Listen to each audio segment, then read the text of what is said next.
Hey, everybody, welcome to the Ronline Report. Today's guest, I don't get to talk to her that often, but when I do, it is such a treat. She was the first women's physique professional. She was the first women's physique Olympia champion. Her and husband Rob created an empire out of the Flag Nor Fail clothing brand, which many of you probably own some pieces of. Now she is the newest member of Redcon1.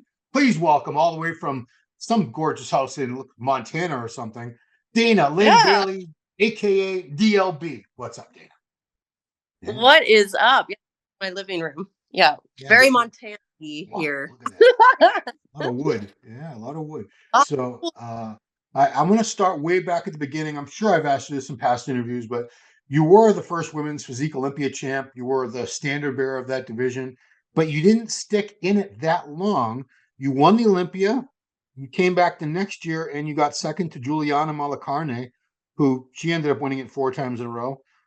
You did win another pro show the first year you won the Olympia Europa, but you didn't compete much as a women's physique pro, and then you sort of went on to other things. So, what were the major reasons why you left competitive women's physique, bodybuilding, whatever you want to call it? so what people don't realize is like I've been competing for like 10 years, like 10 solid years. And like at the beginning as an amateur, like I was doing like 4 or 5 shows a year. Like I was just like competing to compete. And then obviously once you go pro, you kind of like space things out.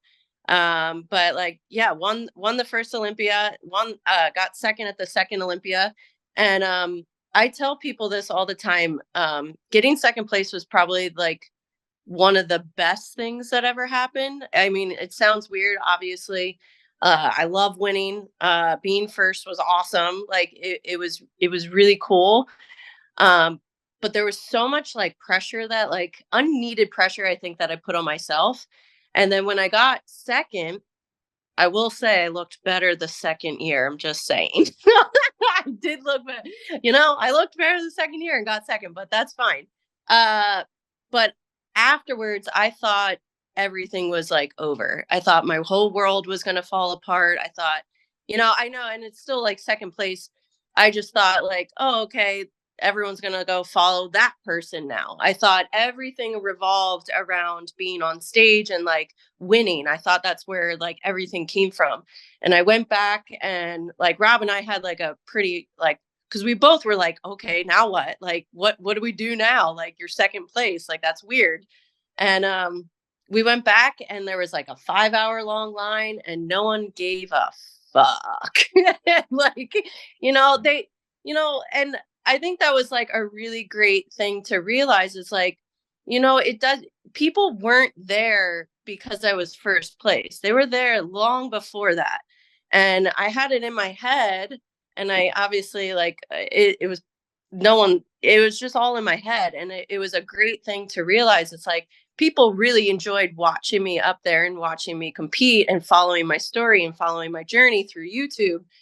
Uh but they weren't there because I was first. That had nothing to do with it. So it was almost like a relief, knowing that it's like, okay, I can still do this and maybe not be first place. And like, because you see like the evolution of bodybuilding is a natural thing.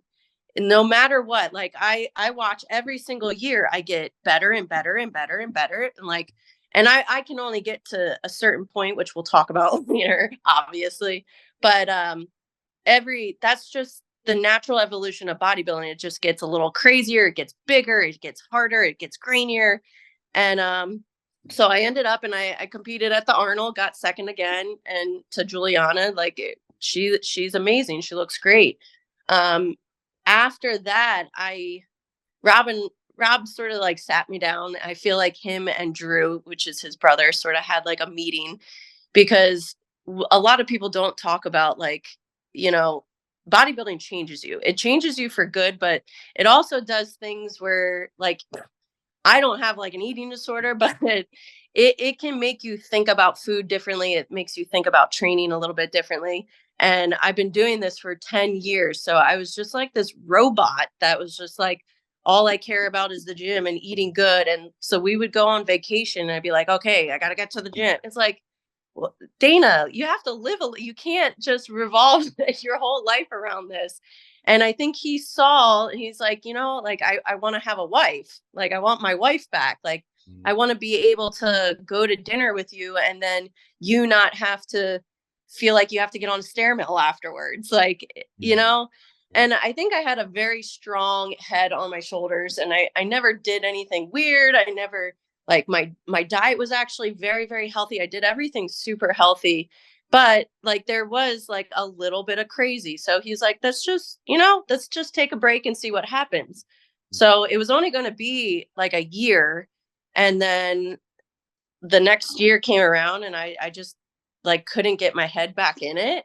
And I saw that I started a business. So I started my own business, which before I mean, obviously I worked for Flagner Fail, but like my whole life revolved around eating and training and sleeping. And then I saw like actually not competing. Like I started my own business. So I started DLB Daily, which is just like my training.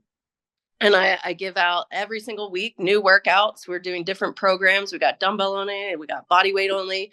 And I've created crazy business. I do challenges, I give money away. Like I'm giving like substantial money away.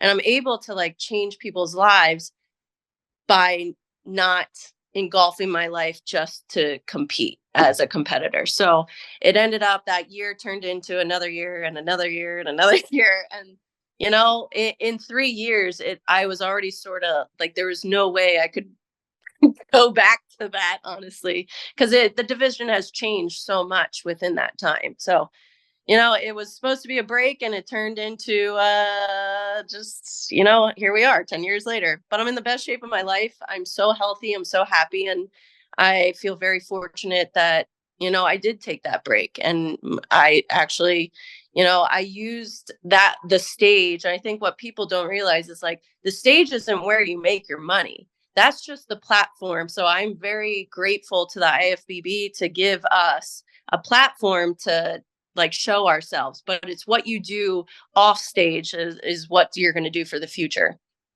I feel like if you would continue to compete, you would never become the DLB phenomenon that you became as far as being able to go, you were all over the world. You had everywhere. Everywhere I went, whenever there was a line for particular champions who were still competing, your line was like 10 times longer. The only guy I can say that competes now that has a line like that is Bumstead. He's Oh my God, also, well, crazy. loved also like you, millions and millions of followers, fans. I feel like you would have missed out on a lot of opportunities. I mean, you opened up a gym, you've done so many different things. That's a whole, you Yeah. could probably write a book. And had you only been worried about my meals and my workouts and I got to sleep and I got to do this, I don't think you would have been as successful or as popular as you are today by a long shot, which is ironic. Because like you said, people think competing, that's the golden grail. That's what we all have to strive for is keep winning, keep winning, keep winning. But Yeah. you really showed that winning can be looked at in different ways. Yeah, no, it was such a like it was such a great experience. And I always say like bodybuilding has like taught me so much about myself. And it like helps you like tap into this crazy mind. Like I can tap into some really like I can go places that not many people can go. And I think that's like the craziest thing with bodybuilders is like every single show you're like, I don't know if I can do this. And then when you come out on the other side, you're like, holy shit, I did it. Like, but it teaches you so much. And I've learned so much about my body. I've learned so much about training. I've learned so much about dieting and nutrition that now I am able to like share that with people. Yeah. Have you ever been tempted to go back to compete again? That's why I've never said the retired word because there's like a silly part of me that like, because I do look at myself now, I'm like, fuck, man, like you're in better shape now than you've ever been. Like I would love to kind of see what I would look like because like I have like just like I'm going to be 40 in a couple weeks here. And like May your 30th, is mother, that right? Yeah, May 30th. yeah, Yeah. yeah, I'm an 83, so I'm going to be 40. I know the kids on stage now, they're like in their 20s, but there's a silly little thing in my head that is like maybe just one more. So I've just never said anything. Why didn't you? Why did they reach out to you about the Masters Olympia? No, no one reached out. I've heard about it, and then it like once I heard about it, was so I for me to like prep, I need like 30 some weeks to prep for a What? show. 30 Oh weeks? yeah, yeah, 30 weeks, dude. 30 Yeah, weeks. So 30. I start you 30 never weeks look out. like you're more than 10, 12 at the most weeks out I know, condition right? wise. We're Oh, still in it. so what do you, 30 weeks? Are you kidding me? Or is that a real, that's how No, much I time you would want? so that's how much time for me to get my legs out. I need time. Because again, we can talk about the whole like natural, not natural. I've been competing natural my entire life. So for me to get my legs to come out takes like 25 weeks to for me to Jeez. start seeing lines, and the lines only come Wow. in like two, like I'll start seeing lines like 2 weeks out. I'm like, oh my God, there's a line, Yeah. Wow. Yeah. you So, know, and the division a has long. changed. All divisions change. Like bikini, you look at when bikini started, what they look like now. Men's physique to what they look like now is ridiculous. They're like Oh three yeah. times the size. Women's physique, from you to Natalia and God, yeah, Sarah. Why couldn't I think of her name? Sarah. It's evolved. It's changed. So I mean, is that another reason like you wouldn't want to come back, because now you'd have to try to, if you want to do well, that's the look you would need to bring to the stage. You need to be. Oh, there's no way like that. I naturally know there. I'm also very realistic with myself. Like I'm not crazy, and like I understand. And like there's a part of me that would love to just go up there and not freaking care, and just I would be the smallest, me, definitely not the most shredded, but I would love to see what I could do, and if I could get past like, hey, you're gonna have to stand next to these people, and I don't. There's just not a, I'm just being realistic, but there's a part of me that's like, maybe who fucking cares? And you just get up. I am qualified. I'm qualified for life, right? Yeah, that's I'll right. get up. Wow, you I am are. qualified, but yeah, there's like the obviously like the old ego would probably feel a little inadequate, but Yeah.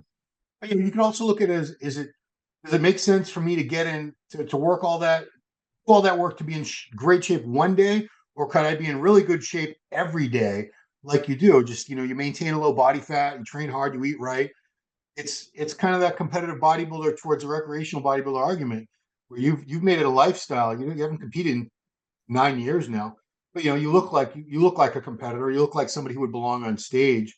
Is it more realistic to sort of preach that message, or be that role model of someone who's in good shape all the time, rather than, you don't see this with women, but you see a lot of guys get big and bloated and out of shape for half the year or more, and then they get in shape where, wouldn't, realistically, for most people, wouldn't you want to just look good all the time? oh yeah, and that's like the greatest thing with not competing, because obviously, and for me as a competitor, I never did like the bulk thing. Like you saw me at every expo, every show, I was always in shape. So I wasn't even like the greatest bodybuilder because I didn't even do it the right way. Like I know you're supposed to try to add a lot of size, but for me, as soon as I became pro, I was like, fuck, I need to look professional at all times. I need to look like I like at least relatively what I do on stage. Like I don't want people going and seeing pictures of me on the internet and then they come and see me in person and be like, "Look, that's you?" Cuz like people like that, and it's like, "Oh, you're not even the same person. You're off season. You are so off season." But I obviously competing is an extreme. It's an extreme sport where you're going to like you're getting to the lowest body fat that you can possibly get. And then there's obviously like on the other side of it where like, you gain some weight. I just tried not to gain any weight, like as much weight as like but I've seen girls like you mean after a show like put on 30 pounds. It's like, oh, so it's not healthy, that up and down. Mm. So once I stopped competing, oh, it made staying in shape super easy because there's no more fluctuations. There's no more like, like that hard diet at the end. And then when you start eating, because like for some reason it takes, I don't know what the science is, but it takes me 30 weeks to look like this on stage. And in 2 days, it like vanishes. It's like, how? how's that possible? But Getting fat's yeah, not hard. Anybody can I get mean, fat. yeah. But I think being just consistent year round and not like the up and down. And for me, I wasn't even like the up and down girl.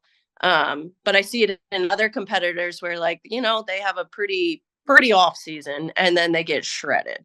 I would much rather be in shape and be healthy all year round. And that's sort of like the benefit of not competing right now. Are you 5'4", 5'5"? 5'4". 5'4"? I'm gonna say you stay at a certain weight all the time or close. You're probably always within 2 pounds, 3 pounds of a certain weight, correct? Yeah. 135. Oh, damn it. That's what I was gonna say. Oh well, Yeah. that's fine. Oh damn. Oh shit. That's I okay. beat you That's to okay. I don't get any extra prizes for guessing right, but I'm pretty good like that. So let's get into the natty or not thing, because you've been accused for years, fake natty. She's so full of it. And this is how I defend you, even though I don't need to. We're not like best buds, Dana. We don't hang out. We're cool and everything, but I do this just because I hate people being ignorant. If you've looked like this for 12, 15 years, roughly, and about that size. So in training for like 17 years, like lifting, 17 years. Whose physique we're looking at? You've looked like this for a very long time, Yeah. well over a decade. Oh Okay, yeah. and you don't fluctuate. Like I said, you're always you don't hide away. We see you all the time. You're at Expo. You post content all the time. So we would see if you ever lost a lot of muscle, gained a lot of muscle, if anything drastic ever happened within a short parameter of time, we would see it because you don't hide away. You're like an open book on social media. I know a lot about drugs. I've known thousands of people. I've used them much. This is how I say. If Dana Linn Bailey had been on drugs all this time, trust me, I know women, a lot of women who've been on drugs for 10 years or more, their hair is up to here. Their voice sounds like my voice. They've changed. The growth hormone changes the nose, the brow. I mean, there's a look that they get. The voice, the skin texture, everything changes.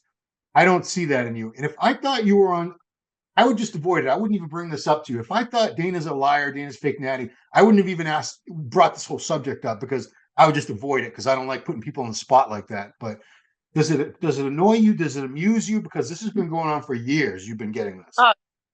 Oh, it makes people so angry. And it used to affect me. I used to get like really upset because I just because I'm like, I'm not lying. Like I'm just being honest. And people would literally like hate me and then like throw me everywhere. I'm lying. I'm a fake nanny, this and that. And it used to really bother me. And then I kind of like switched. It was like, you know, I must be doing something right, obviously. So if I know, like if I obviously know if I'm making stuff or not. It's like if I can look like I'm on steroids, I must know what I'm doing. So that's enough for me. And the reason I'm so vocal about it is because I don't care what anyone does. I really don't. You can do all the drugs in the world, and you know what? But for females, it just doesn't work in a female body. It really doesn't. Again, you already kind of talked about all the changes. You're putting like testosterone in a non-testosterone body. Yes, it's going to start morphine into man because that's what you're putting, man hormones in a female body. And it just doesn't mix well with females. I don't care who hates me or whatever. Like you do, like my body, whatever you do with your body, I don't care. But the thing I don't like, at least in the sport of bodybuilding, coaches will say, "Oh, well, if you want to look like Dana Linn Bailey or look like this person, well, you need to take this." And it's like, no, that is false. If you want to look like Dana Linn Bailey, maybe you need 10 years of actual work. What you're disregarding that. Number one, I've been an athlete since I was 5 years old. I was a six sport athlete. I was a collegiate soccer athlete, played soccer for 4 years in college, and then I got into lifting, and I've been lifting for 17 years Mm. of minimum 6 days a week. Hmm. I mean, there were years where it was like 7 days a week and consistent diet within there. Cause as soon as I got into like competing and bodybuilding, Yeah. I learned about like nutrition. I'm like, oh my gosh, this goes together. So then I started like consistently eating well, and then I got into competing. But if I can change one girl's decision to start doing anabolics or PEDs or whatever you want to call them, if I can change at least one girl's decision to do that, then cool. I'm done my part. I would like to change more people to do that. Like, it just takes longer. You have to be consistent, and you have to be patient. This isn't like an overnight thing. This is not a couple month thing. Like, this is like years and years. And like, I'm 17 years and I'm still only 135 pounds. What? like, Yeah. And like, am I not it, any big? Like, how am I we not any big? so we have to bring up the subject of genetics, because I think a lot of people who get really butthurt that people like you claim to be natural and look like that is because they'll never be able. A lot of women can't look like you. You are genetically gifted. You don't have like the. I don't say you're the echelon where the clavicles out to here and this and that. You don't have perfect Oh, genetics for bodybuilding, but for building muscle and so forth, the caps, the shoulder, you have a level of genetics that most people don't have. And yeah. being a lifetime athlete, of course, I think any sport or anything you ever went into, you could have excelled, and you have Oh, excelled in many different. You've tried different things along the way. You tried CrossFit, you were great at that, like immediately. Powerlifting, everything you've tried, even briefly, you were already starting to get very, very good at. So when you have someone with that level of genetics, a natural athlete, which I don't know, maybe you're myostatin deficient, I don't know. They'd have to do some DNA testing this on you. S. And I mean, if people have never actually watched you train, maybe they've seen videos, of course, but I've seen you train in person a few Oh, times. I don't think there's many people out there, male or female, that train as hard as you do. I mean, failure is like the big failure is like the beginning, way beginning of a set for you. You go far beyond failure. Pain tolerance, pain threshold. I've seen you do like sets of laterals where I think you're done, and it goes on and on for like another 10 minutes. oh And yeah. like your eyes are bugging out of your head, and veins are popping, and you know, you put someone with great genetics, Mhm. and you have them train like that, and you feed them, give them some regular supplements, they're going to be a specimen, and you're a specimen, obviously. So Yeah. that's my argument on that. Um, I love. Oh, I but appreciate it. I think but that's the biggest, like, I've trained with the top bodybuilders in the world. Like Jose Raymond, he quit on me halfway through. like I'm like the only one that like, and he does. It's not even that he trains at my intensity. Like Kai trains for a very long time. He's probably the one person that I was like, cool, like this guy can hang with me. But no other, like, especially no other dude has hung out with me. Yet generally girls can hang because we just have a more endurance. yeah, And I love training. I love like volume. So like, yeah, those lateral raise sets where I'm doing like 40 reps, like people are like, what? I think if I even touched a little bit of drugs, like I would have been on the same stage as Iris Kyle, like the way I train. and just another cautionary thing that for those women out there considering anabolics, transgender movement is huge in the USA right now. We know that. What do women who want to transition to men do? They take testosterone and it turns them into men. And, Yes. look at Chastity, what's she called now? Shaz Bono, Cher's daughter, who became a male, perfectly male, full beard, deep voice. If you pass him in the street, you would never know that biologically he'd been born a female. So that should be something for women to think about before they touch it, because it's sad that even bikini girls feel like they have to use anabolics now to Yeah. place at a local show. What? Yeah. Yeah. Uh, No. it's, And it's not the IFBB's problem. It's not even bodybuilding's problem. It's just like, guys, like obviously obviously if you want to go far, it's like how much are you willing to take? But like in my opinion, it's like I don't care what guys do. It works with your body. Like I want to see the freaks. I want to see Kai Green. I want to see like Ronnie Coleman's. Like I want to see that. But like and like there is a place, and like that's why I love that there is women's bodybuilding, because there are a lot of people that are really attracted to like girls with that much muscle, and like I'm glad that they have the place. I just never wanted to go that route, so you know I had to slowly backpedal. Here we go.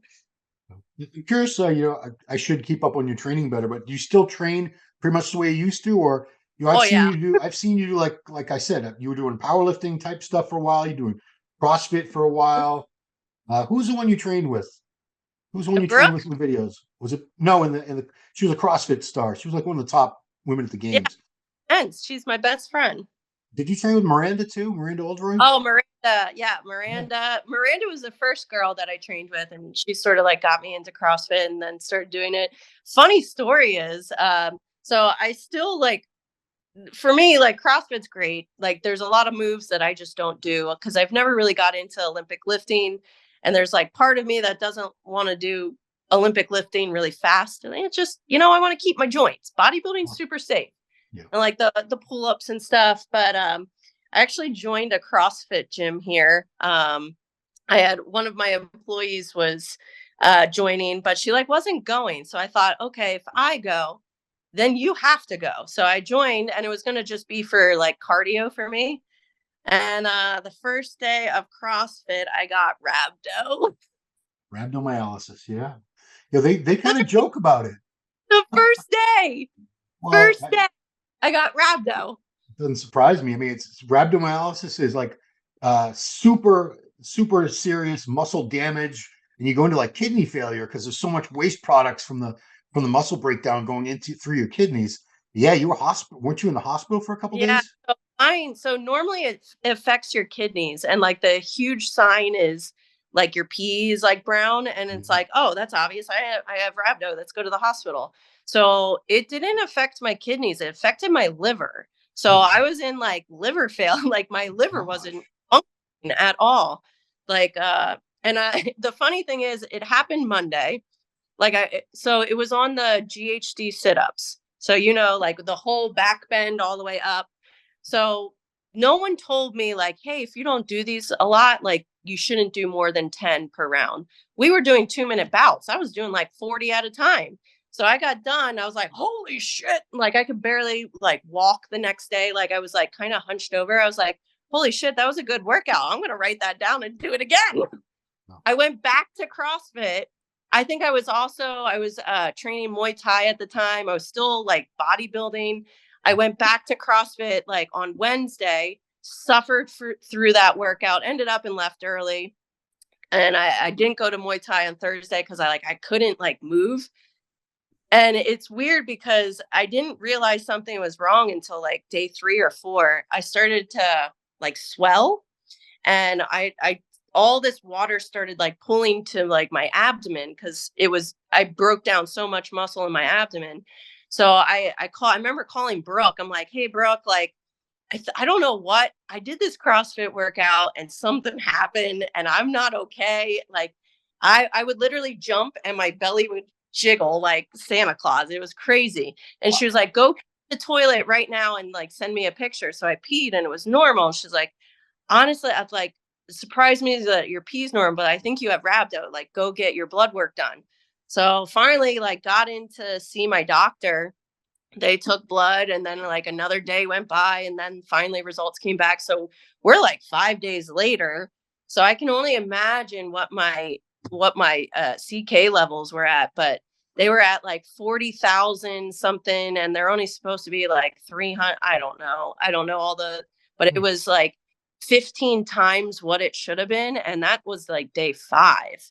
Um, so yeah, the shoot. My doctor calls me out. She's like, Dina, what are you doing today? It was like 8 in the morning. I was like, well, I'm getting ready to go to work. And she's like, can you drive yourself to the hospital right now and like before anything gets worse? I was like, what?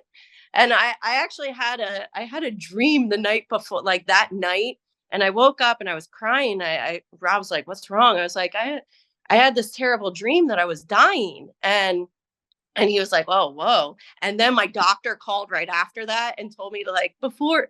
And the way she said it probably wasn't the greatest. She was like, "Can you get yourself to the ER and like before things go downwards?" So, and I turned to him. I was like, "She needs me to go to the ER. I told you I'm dying." And I hung up the Mm. phone. Ah, Yeah, but obviously didn't die. They thank you. just Good. pumped me full of fluids and antibiotics, and yeah, I wasn't supposed to lift for a couple months. I started lifting like a month later. It was fine. I thought you were going to say like 3 days later, knowing you, but because we're all like that.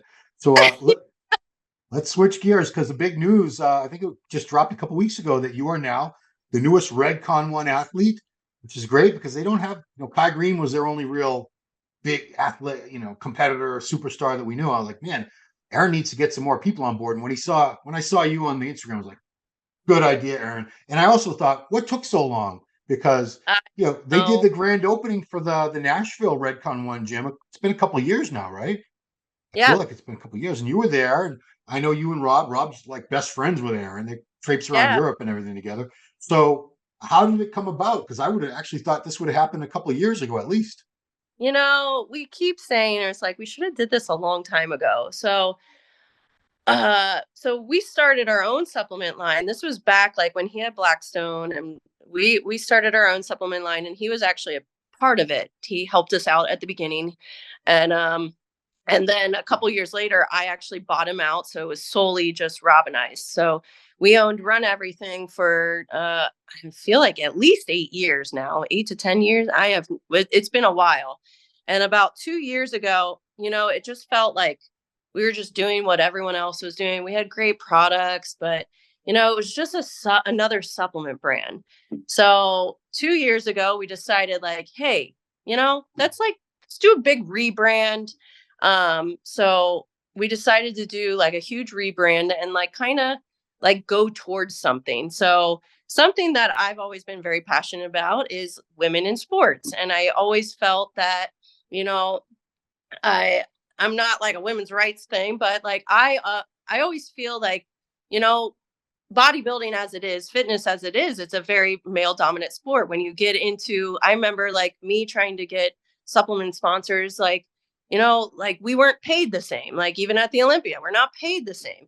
And we were almost like, it's almost like you're sort of like an accessory to like the guys. Like it's just how it is. So I was like, well, why don't we have a brand that's dedicated to the female athlete? It's something that it will give them a platform that that we can share their story, and it will be a female focused brand. Now supplements, we all know everyone can take them. So and uh so we did that, and you know what, we just Rob and I, we just put too much stuff on our plate, and like we keep adding more stuff, so it's been a great year, and it was like a super positive rebrand. Like we relabeled everything. I had like some of my friends were a part of my brand, and in the last year, I just feel like we've been too busy, and we both haven't been able to give it like the love that it deserves. So we sort of been like talking to Aaron, and we've been friends with Aaron for like 15 years now. And he was a part of Run Everything at the beginning, and then I bought him out, and then we sort of did our own thing. But sometimes to be a bigger person, you need to realize that maybe you're not the person to see a project out, to see it go where. So I have this vision of what I see Run Everything to be, which is like a female, very empowering, strong female brand. Like I want to see it in Walmarts and Targets and all this. Well, I'm just not, I don't have the bandwidth. Rob doesn't have the bandwidth. We're not the people that can do that. So but Aaron has people that can do that. He has literally, Rob and I have been running this entire brand by ourselves. Aaron has, he has a huge staff. He's already in Targets and Walmarts and gas stations, so he has those kinds of connections. So he literally, we just been talking to him. He's like, well, why don't I buy it, and whether we rebrand it or whatever, like I have more resources and we can make it grow. But in turn, like he also wants Redcon to grow, so I'm hopping over to Redcon to make Redcon I already feel like it's like the biggest supplement company out there, but we're just gonna keep like gearing towards that. I like Redcon is huge, and I love all their products. They have a much bigger line than Run Everything, where ours was a very small niche brand. So I'm excited to be a part of like a really big brand. I've never been a part of. I was with MHP like a long, long time ago, but that was back when like, they feel like they didn't use me for anything. They didn't really understand me. They're like, you're like this weird muscle girl that just brings. I remember they used to complain when I would go to the expo that no one could get into the MHP booth because my line was too big. So no one could get free stuff. It's like, yeah, I'm bringing people there. Like they would get mad at that. How many But people then coming to our booth? Wow. no more people. Yeah. I think they just didn't understand me much. And then after that, we just started our own brand, and it's not a humongous brand. It's always been like this small niche brand. So I'm like pumped to be a part of like a really big brand. And then I'm excited to like help our friend grow his business, and I'm excited to be a part of that.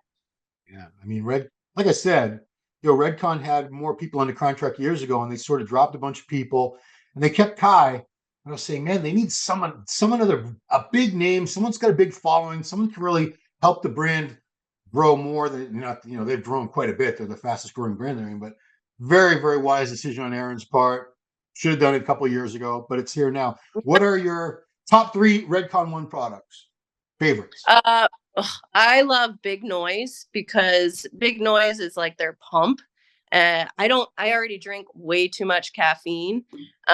So Big Noise is great because I don't need to add any extra caffeine. Their RTDs, just like the Redcon1 RTDs are amazing. I'm excited to try. I haven't tried their greens yet, but I'm excited for their greens because we used to have a greens product, but like that's like the big thing now is like greens, and like I want to be healthy. And then their protein is like amazing. Oh, sorry, I'm gonna just keep saying stuff. Have you tried their muffins yet? No muffins. Their muffins are fucking fantastic. Like just and the thing is, like, I love that I have now. There's like food run out, like our brand. Like we didn't have muffins, we didn't have protein bars. Like their MRE bars are so good. Literally everything they make is so good. The only thing you gotta watch out for is their pre-workout is, I don't know. It is, I can only do like a half a scoop. It is Oh, what a lightweight. strong. Are you talking about the new one, the Total War Black Ops? I can't even take, I mean, I'm just talking about just Total War. For me, Regular it's Total too, War. yeah, it's extreme. Like I can't even dry scoop it because like all the niacin and like whatever, it makes you all the itchy and stuff. The beta alanine, like makes you Yeah. cough. Like, when you open up, when you open it up and you breathe, it makes you cough for some Yes. reason. I don't know what that is. I don't know if anyone else like, but like when we open it up and like, like has like the little puffy powder We burp. and it like makes you cough. It's like it's so strong. So I only do a little half scoop of that, but everything else, I'm probably most excited for like the muffins and stuff. Of course. I Okay. Yeah, the greens, if you can put the greens into your like oatmeal or something, just get ready for a very odd looking color oatmeal. It is green. Yeah, It's I'm good. fine with green drinks, Okay, fair green enough. food. One thing I did want to talk to you about, because you just made a hilarious post on your Instagram where you played the gym creep guy and the girl, both roles. They both kind of look the same. You didn't try to make yourself look more manly. That would have been funnier. But you're reacting to this whole thing about gym culture now. Joey Swole has brought this to light with his Instagram channel, page, cut, whatever you call it. That we're seeing this huge phenomenon. We're seeing so many young women who are using the platforms on TikTok to just shame guys in the gym, saying this guy's a creep. He was looking at me, and first of all, they're in shorts where you can see, as Jose Raymond says, you can see what they had for breakfast. That's a pretty graphic way to describe it. They're a little too tough. They're half naked, but they claim they don't want anyone looking at them. And if a guy looks at them, they get all upset. They film them and they say, this guy was, and they put it on blast on TikTok, on Instagram, or whatever other things you young kids have out there on your phones. I don't know. But you sort of mocked that and said, the gym is it's guys are terrified of women now at the gym because I they don't want to be canceled. They don't want to be put on blast. It's a yeah, very embarrassing. I don't talk to women anymore at the gym. I'm not there to creep on girls or pick up girls. Happily married, but I avoid women because I don't want any part of that now. And this seems to be a very recent thing. What's your commentary on that? yeah. It's funny because I got a lot of I got a lot of women that were like so angry. It's like we should be able to wear whatever we want without anyone looking at us. It's like, well, you're in a public place. Like, if you don't want to be looked at, like, I mean, I enjoy being looked at, so I'm fine with it. Like, I'll wear whatever. Like, wear something that you're comfortable in. If you're comfortable wearing like not a lot of clothes, like if a guy glances in your way, it's not. It doesn't have to be a creepy thing. And I also like when I go to a gym, if no one said anything to me, like one, like I'd feel a little weird, be like, guys, I'm making all these muscle over here. What do you think? Like, no, but like I always see it like I take it. It's such a nice compliment when someone's like, damn, you look good, and like.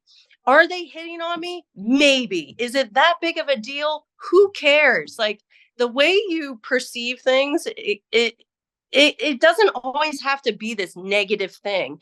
So I did it as like a funny thing because like there are guys in there that can be creepy. They say creepy things, whatever, but I don't even think it's like that really anymore.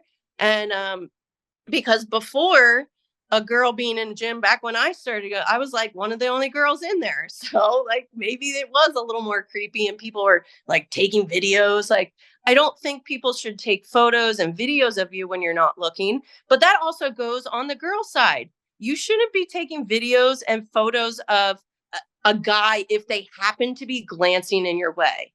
And like it just bothers me, like the internet just bothers me. It's so great but also so annoying. And I was poking fun at the guys, but I was also being super realistic because like I do think guys feel like I've talked to a lot of people and they're just like I have to like keep my head down because like I don't want to end up on some weird like Instagram like calling me out for even looking at a girl. Like I don't know. You're in a Mm. public place. People are going Look, to look at you. Be an so adult and get over it. a lot of these women, they're filming themselves. They got the tripods. They're posting. They have, they're trying to become Dana Lynn Bailey superstar status on social media. They want millions of followers. They want this and that. So they want attention. They want followers. They want likes, Exactly. clicks, views. So why they get so upset if they're getting attention in real life at the gym? What's the difference? I don't get that. Well, and I don't even think they're upset. Honestly, the internet is giving them attention by blasting guys on the internet. So you're using somebody else to get more likes and views on your video, which is, just sort of fucked up, man. It just annoys me. If everyone could just be a little more cordial, a little more, and like, don't always think like some guy giving you a compliment. Like, I enjoy compliments. It's showing that it's like, cool, all my hard work, like someone else is noticing and it feels good. And like, aren't we all there at the gym to feel good about ourselves? What's one way to feel good? When you get a complete stranger give you a compliment. I think that's a great way to feel good about yourself. So, not always take it as like, oh, he's hitting on me. Like, so what if he was? If no one hit on me, I would be like, damn, am I ugly or something? Well, see, that's the thing. I think you know young women better than I do. I have a daughter, 29, but you deal with young women like thousands of them every day with who you are. It seems to me like they don't want to get hit on or approached except by a very small percentage of men who are the Chads or whatever. That's who they want to look at them and talk to them and compliment them. And if any other guy glances at them or tries to talk to them, it's like, oh, how dare you? These Oh, women would never have survived when I was a kid in the 70s and 80s. Oof. There's a no. horror.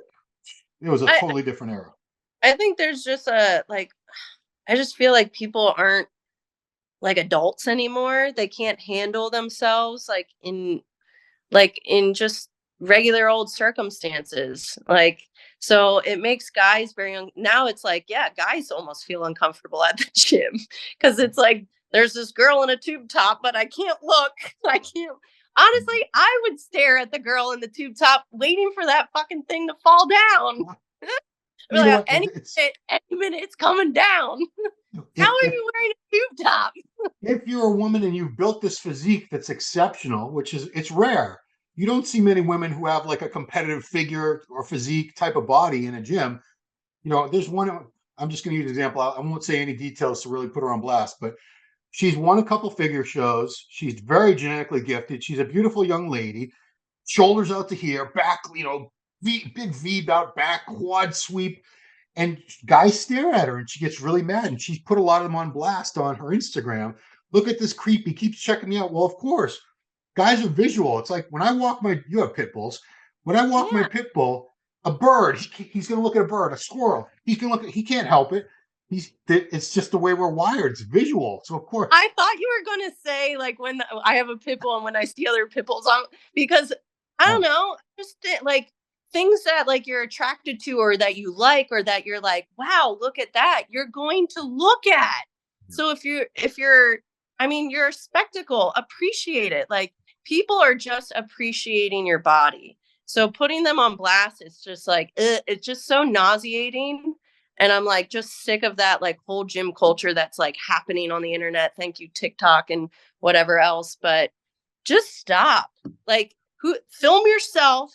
Try not to get I try I mean, luckily I have my own gym, but like when I was training at a public gym, if anyone was like in the background, like I generally wouldn't post it because like I feel bad. Like I don't want people like looking at them, be like, oh, look at their form in the back. Like I don't want anyone in the background. I try to get everyone out. I know that's hard to do in a public gym, but don't specifically call people out and put them on a public forum so then other people can like it's so childish and nauseating. It really is.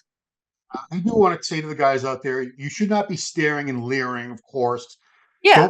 Don't maintain eye contact if it's making Yeah. somebody. Don't do any. If you see you're doing anything that makes a woman uncomfortable, stop. Yeah. Especially in the gym, everyone's there to better themselves, work on their body, their mind, their health, their sanity, whatever. Respect everyone's privacy. If they don't want to engage and talk to you, don't keep coming up to them. It's guys, Yeah. read the room, as they say. Read the room. Yeah. Be an adult, read the room. I'm going to wrap this up, Dana, with one of those Barbara Walters type of questions. Oh, Rest in peace, Barbara. You've done so much already. You've dabbled in so many different sports, businesses. You've succeeded in so many areas. What do you still, and if you want to include, obviously, Rob's your husband, your partner in life. What do you guys still want to accomplish or do? What are some things that you haven't done yet that you still want to do? Especially now that you're almost 40, I'm sure you're thinking, yeah. oh, I don't have 100 more years left. So I came to the realization I had my first so I've done seminars, I've done obviously interviews, but I've never done like a professional hour just Dana on stage speech. I did my first one about a month ago at CoachCon, which was just it's a group and it's all coaches and they're just coming there to learn. And so they asked me to like have a speech. And I was like, what? Like just go up there and just be like blah blah blah blah blah blah. And I was so freaking nervous. Like I broke out, like I had hives like 2 days before. I was so nervous. And it's weird because I'm so comfortable in front of people. I'm so comfortable in front of a camera. Like I've done seminars around the world, like Q&A, easy peasy for me. But for some reason that like scared the shit out of me. I thought I was just going to go up there and freeze. So I went up there. I had a story, I had everything, I had like the points, and I got through it. And on the other end of it, I was like, cool, that's done. And I came home and I thought, I was like, maybe this is like my next thing. Maybe this is like what I do now. Like, cause I do have a story. I do have a very inspirational story that people can kind of relate to. It's a story of like a lot of self-doubt, a lot of like body dysmorphia and like hating my body for so long, and then throwing myself into a sport where basically you're like I'm literally throwing myself in a sport that is just judging my body. So like, and like how the journey through that and how I'm like now to this day, like, like not getting implants was like a huge part of that. Like, and like a huge battle for me, and like really making the things that I hated about my body are the things now that I'm most proud of. So I want to like teach people like how do you get there?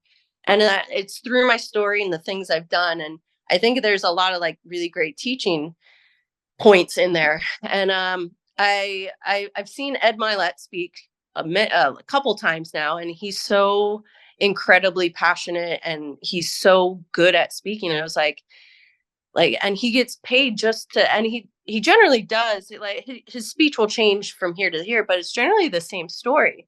And I was like, maybe like I feel like I could teach people these things. Like I feel like I have something, I have a voice, I have a story, I have something to say.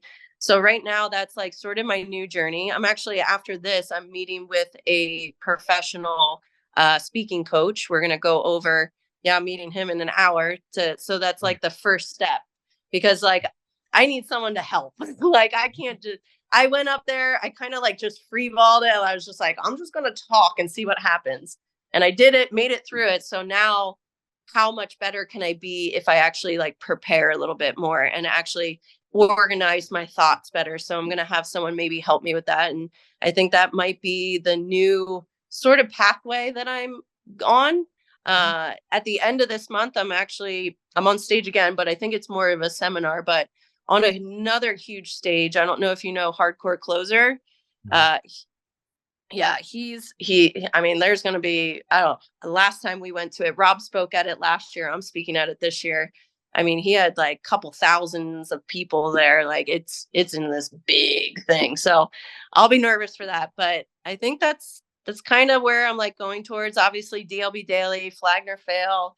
I got some challenges coming up, but at least for me, because it has been 9 years since I competed. And in the last 9 years, I felt like I'm missing something, like there was a void in my life, because I'm a competitor at heart. Like that's what I am. That's all I know.